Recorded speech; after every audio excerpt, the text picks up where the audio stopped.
Guys, good afternoon. I-unbox natin tong Proskit MT7058. This is an original Proskit from Taiwan. So ito, check natin. Proskit MT7058 mini LAN cable tester. So this is a LAN cable tester to check if the LAN cable is functional or not.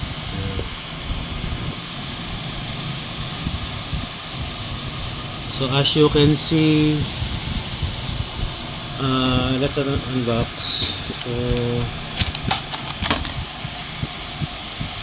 it has this main unit,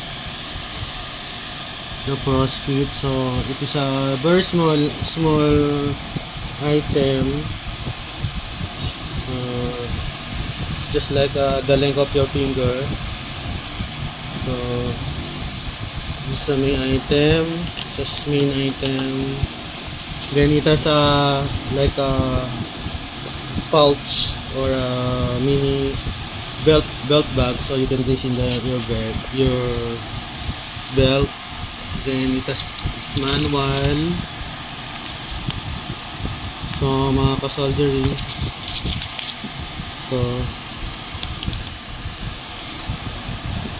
this is from Proskit Industries, Taiwan. So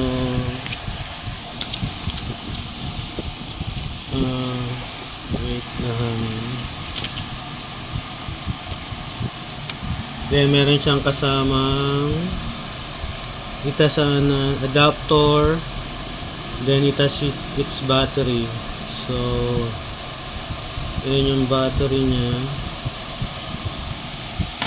So check natin muna yung label. So cable LAN tester, ROHS, NCV function. So ito yung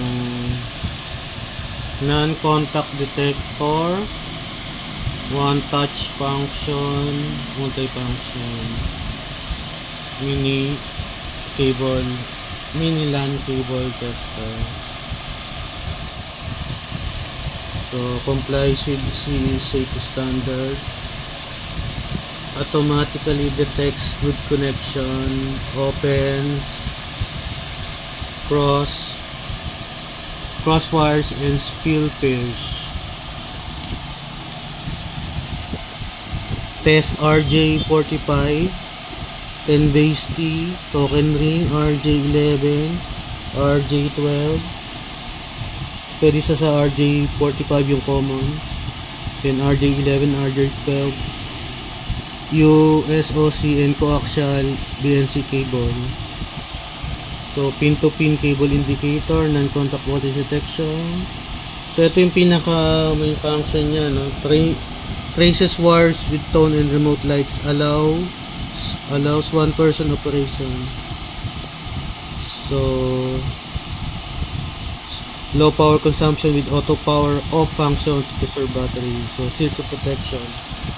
So check natin yung parts. So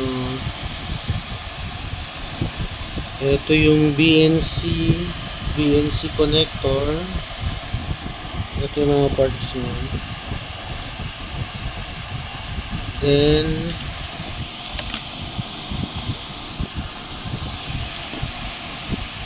ito yung RJ45, RJ11 connector.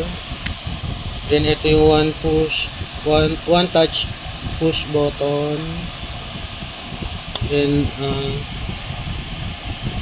non-voltage indicator. Then ito yung another RJ45, RJ11 indicator. So guys, let's put the battery on. Check natin.